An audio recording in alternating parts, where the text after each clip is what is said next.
All right, thank you. I'd like to go ahead and call this city council meeting Tuesday, December 1st, 2020 to order. Can I ask just 2 seconds? The YouTube's being special. Hold on 1 second. Sorry. Okay. Okay, never mind. We're good. Go ahead. Ready to go? Okay, for the record, all city council members are present, as are members of the staff with us tonight. We welcome you here. I've asked invited Councilor Arnold if he would lead us in the Pledge of Allegiance. Would everyone please rise and join me with the Pledge of Allegiance? I pledge allegiance to the flag of the United States of America and to the republic for which it stands, one nation, under God, indivisible, with liberty and justice for all.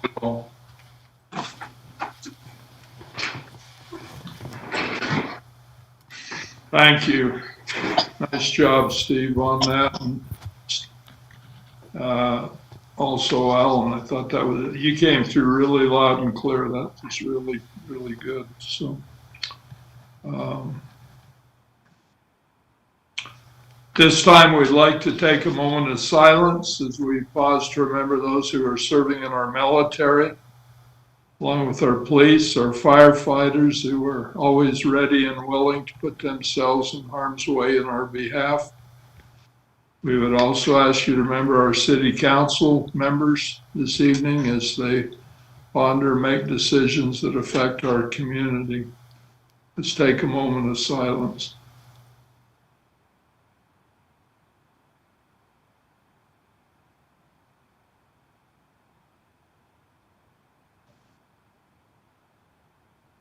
Thank you very much. Move on next to public comment. Do we have anyone for public comment this evening? Shaylee, are you aware of anyone there? So no one's here, and I have not received any emails and no comments on the YouTube video. All right, thank you. How about you, Rich? Any text messages? I don't have any, Mayor. All right, thank you very much. Okay, move on next to presentations and reports. Going to go right to item 2. This is a presentation of our annual Riverdale City RDA 2020 report. Mr. Eggett, our Community Development Director. Thank you, Mayor. As is required annually by State Code 17C-1-603, we're required to do a report of the Riverdale RDA activities throughout the year. For the purposes of this review and reporting, Lewis Young, Robertson, and Birmingham Associates have completed this report for us. We appreciate their effort in helping us get this done. And this report has been distributed to all the taxing entities that are part of our RDA areas within our city. So each and every area is reported and covered with this report. Obviously, there's no general plan element to this. As you look at the report, it's put together in a pretty easy, organized fashion, same as we get every year, where it outlines the purposes of the RDA areas and how we got there. And then each section specifically is outlined within the packet, the first being the 1050 West project area, the second being the 550 West project area, the third being the West Bench project area, the fourth is the 700 West project area, and lastly, the Riverdale Road project area, kind of the, I guess you'd say, summary overview of where it's at now that it's been expired and its term has been completed. Within each one, they have it set up where you can see the source of funds, kind of a summary, how the funds have been used. It reviews the accountability, the benefits of each of the areas, notable developments and future planned projects for the area, and then goes into the budgeting of the areas as well as some of the issues associated with it, and then the final multi-year budget, so you can see how it's progressed versus how it's projected to progress within each area. And those are found in your packet. If you review the table of contents, you'll get it. The key to a lot of these areas, or all these areas, like I said in the work session, is the kind of the first page. that snapshot page for each area where it shows the term length of the area. Let me just get one in, for instance. For instance, on page 9, which would be the 1050 West, you can see what area is covered with the acreage in it, its purpose, the taxing district, its tax rate. You'll see the creation and the base year of it, as well as how many years that area is to go, when it was triggered and when it expires, as well as you can see the growth in base value and the 2019 tax year values, how they've increased.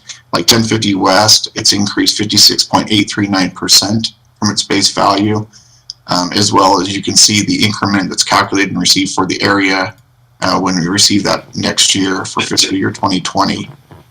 For instance, 1050 West has 1 year of life left, and then that area will expire. So if you have any specific questions about any of the areas, either as you've looked at the report historically, or I guess not historically, but recently, or as we talk about tonight, I'm happy to answer any questions you may have. As you go past the areas that have been triggered, you get to the 2 areas that haven't been triggered or aren't quite defined yet. The first being the West Bench project area, wherein, as the RDA members know, we've done some, when I say we, the staff associated with the redevelopment agency has done some efforts to extend the trigger date on that, provide more time for that to be triggered. There are some potential project opportunities that are forthcoming in that area. Really can't disclose too much at this point, but I would anticipate with the redevelopment agency a future discussion of some of the opportunities that might present themselves, and that would require us to then trigger that West Bench project area, as there will be new increment opportunities that could be developed there. 700 West project area is still a little bit more in a mid kind of position. It's not quite, the area is established, the plan is established, but the budget and some of the approvals necessary by the taxing entities isn't quite there yet. We don't have quite the memorandum of understanding completely solidified for that area. So you see a breakdown of what it is and where we're trying to take it, but it's not quite there.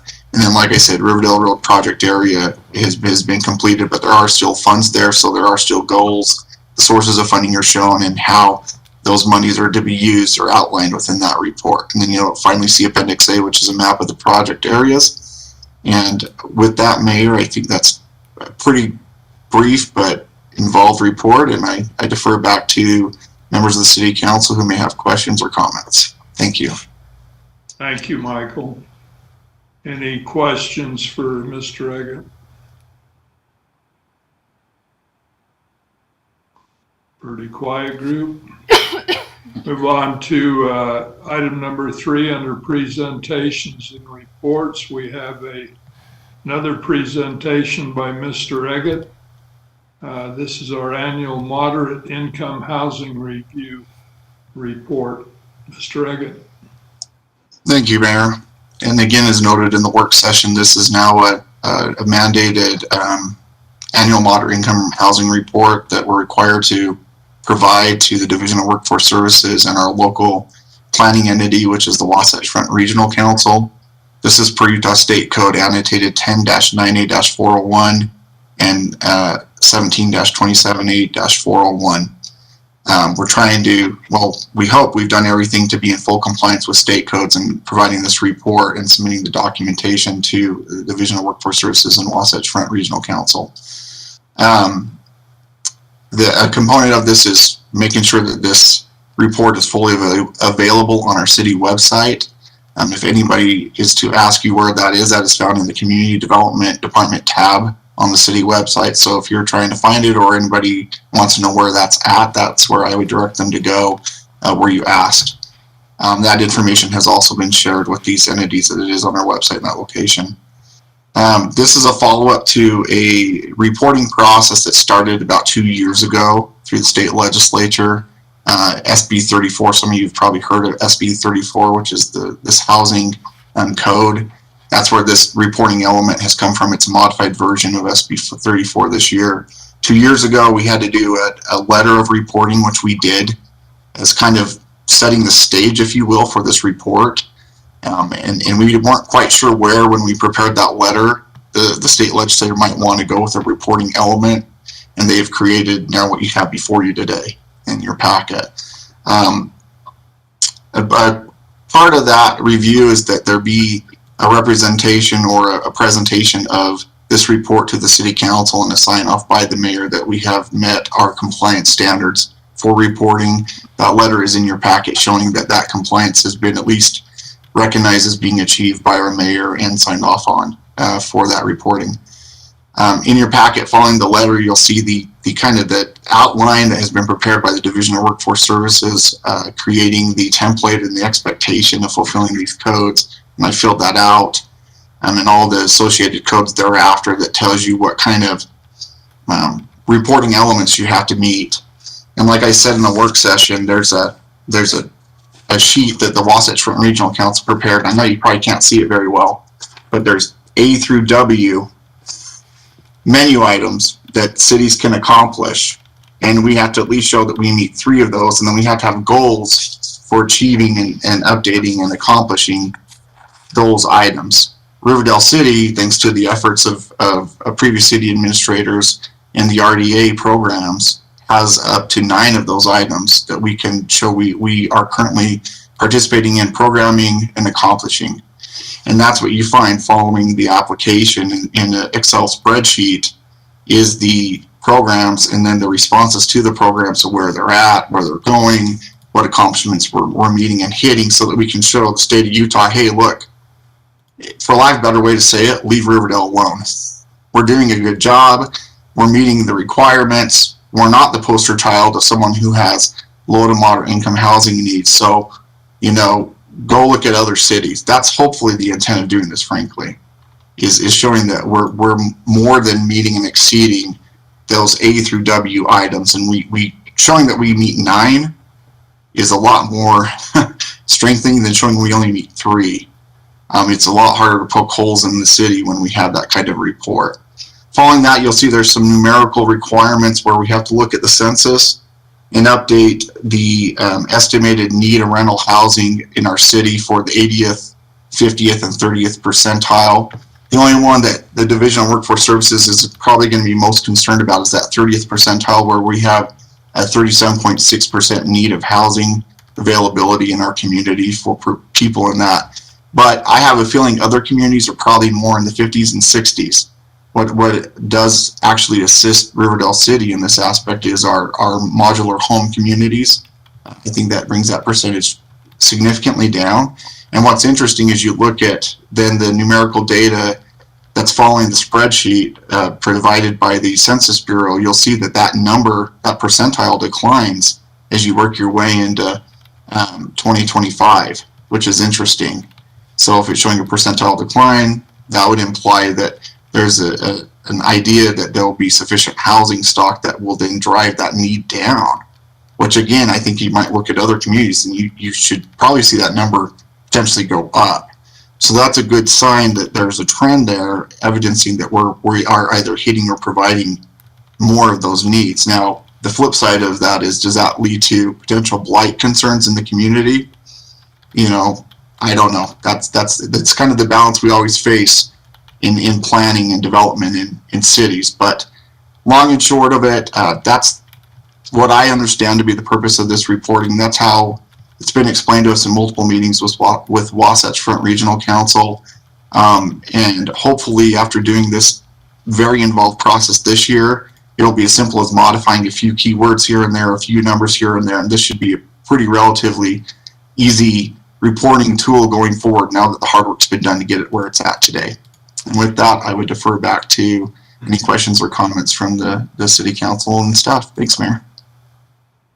Any comments from Mr. Eggett? I just have one, if I may, Mayor.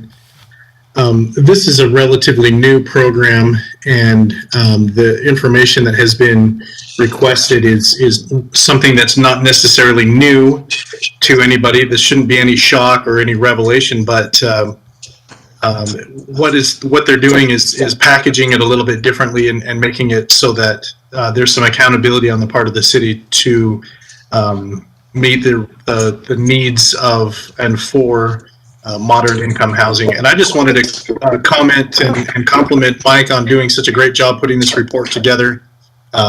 It's it amounts to a lot of busy work, but it's exacting kind of busy work that requires a lot of attention to detail. And he's done a fantastic job. So I just wanted to commend Mike on a job well done. Okay, Mr. Stevens. There's on page whatever, it has the contact information, AOG contact information, of which there are 7, of which one of them is the Wasatch Front Regional Council. And of course, I, like everybody else, probably gets a lot of emails, have sat in on some of their webinars and whatever. What is that an entity, a government entity, a pseudo entity? Who are they? I mean, You're breaking up a lot, Bart. Say you're breaking up a lot.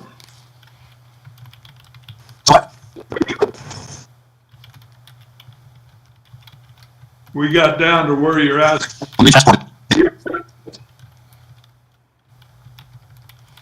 We heard you ask what kind of an entity they are. What is it? Are we reportable to them? Are they accountable? Are we accountable in this domain?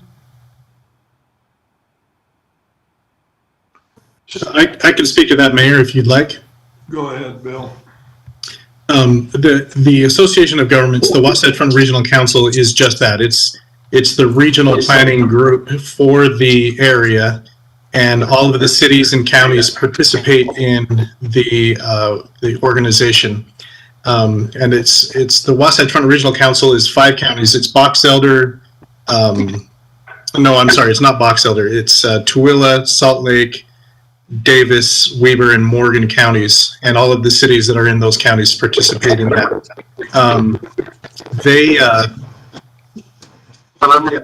They're largely in charge of regional planning, which mostly incorporates things like low to moderate income housing and transportation kinds of issues. They do allocate some funding, and so we want to be good friends with them to make sure that if there's grant opportunities that are available or other funding sources that we know the people and have a good relationship with them. But ultimately, they're not the ones that we report to on this. And Mike didn't send that report into the Wasatch Front. He copied them on it, but he sent it into the Department of Workforce Services over at the state, which is the reporting and responsible entity for this, ultimately for this report. So some of the information I think Mike got from Wasatch Front Regional Council, and definitely we've coordinated with them on how we've put this thing together and proceeded with it. They've offered guidance, as has the League of Cities and Towns. But we're responsible for generating the report, and it goes directly to the state. So are they a government entity? No, they're not, but they are. I'm sorry, go ahead, Mayor. I'm sorry.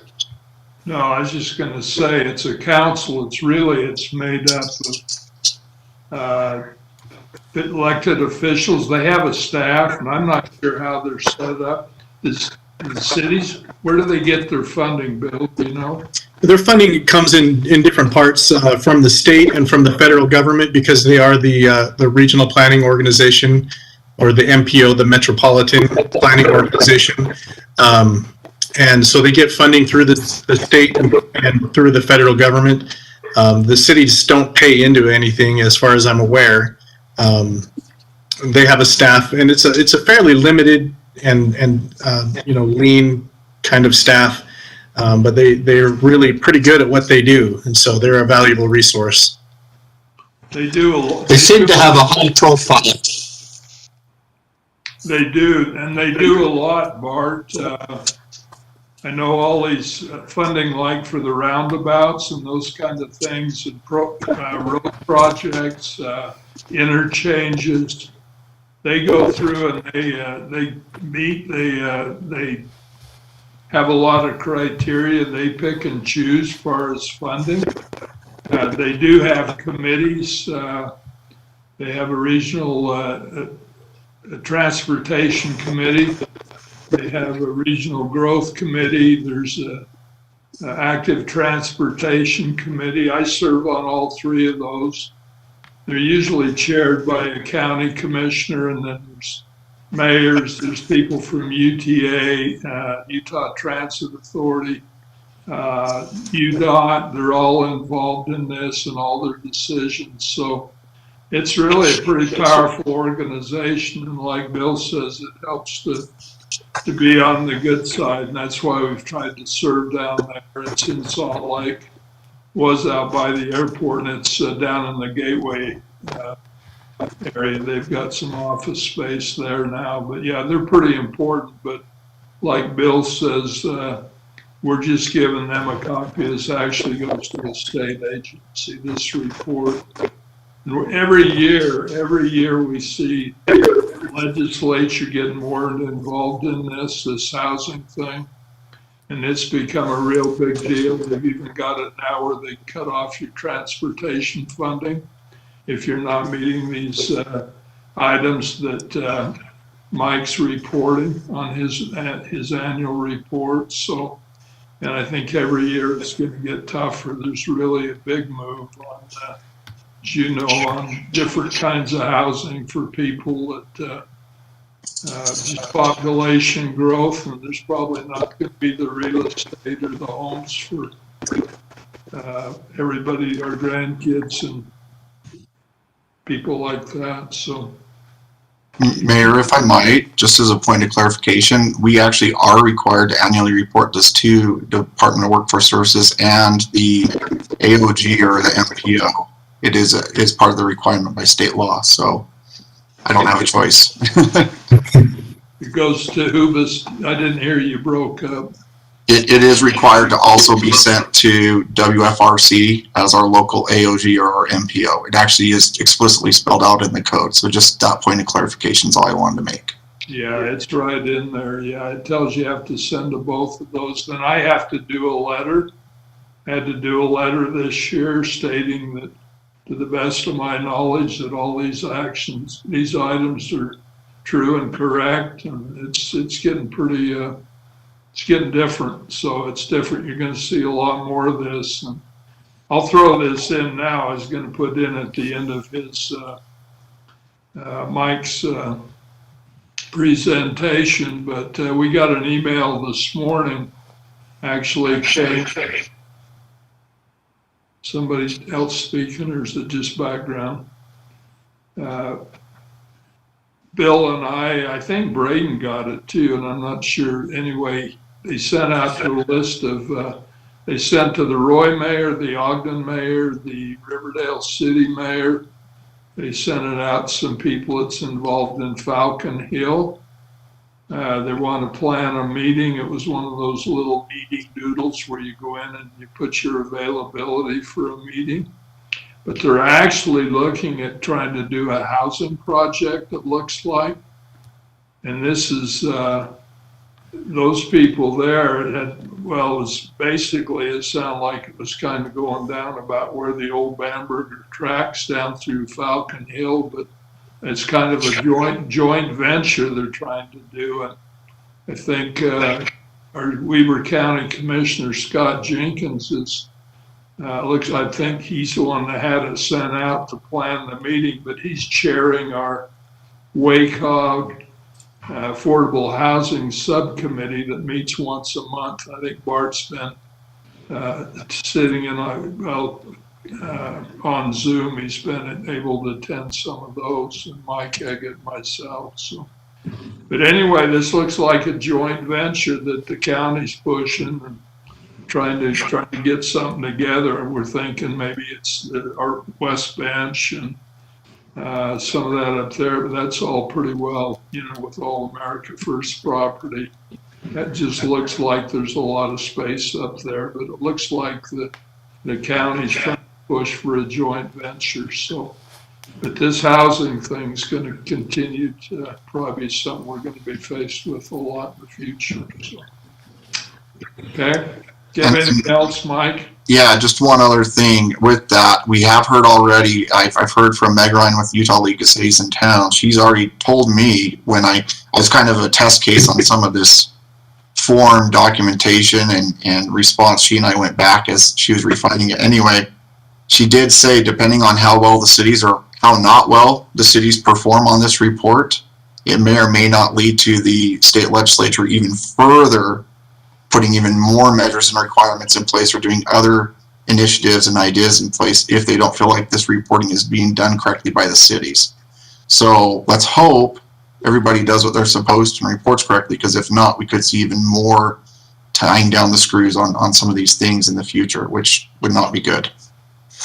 Yeah, and you've got some of those legislators or owners of these housing corporations too that are home builders. I think our Speaker of the House is Brad Wilson, and we've got our good friend out in Hooper, Mike Schultz.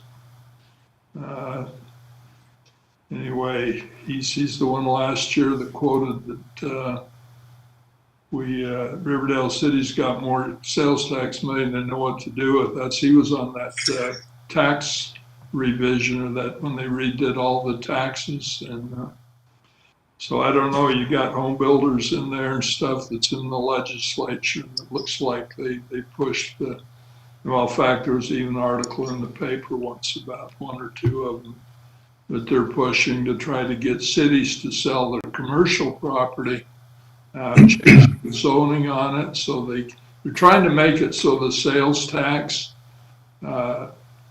isn't a big deal for cities that don't have businesses. They get more from their they get, it's divided up 50-50 population and point of sale. And they're trying to make it. That's why they even proposed last time when they were just before they were working this Utah state tax revision that they did. They were even looking at trying to change our 50-50 to 70-30, where we'd only get 30% of our sales tax that we collect here. I heard Mayor Dandoy and Roy here recently told us, we were in a meeting, but he says Roy gets more sales tax money for the number of people they have living in the city, their population, than they do from their businesses. So there is, they're pushing. They got different ways of doing it. You'll see more of this to come. Anything else, Mike? Any other questions?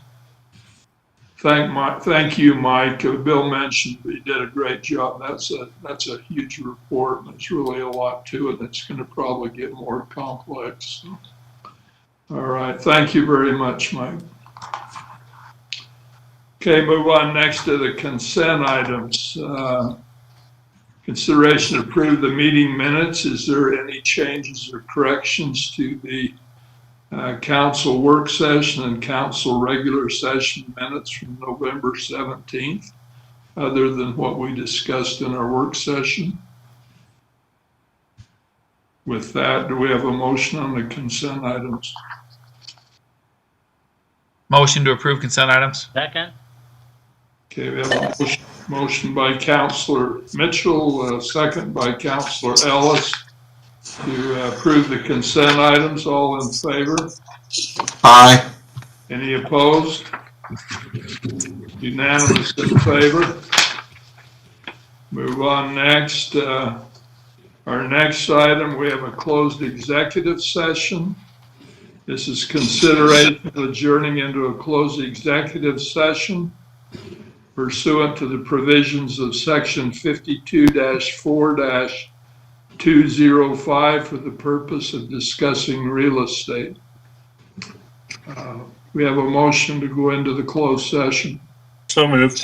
So, second. Don't know who was first. Alan. Alan, okay. Second? Braden, second. Okay, Braden the second. Okay, thank you. Motion in the second.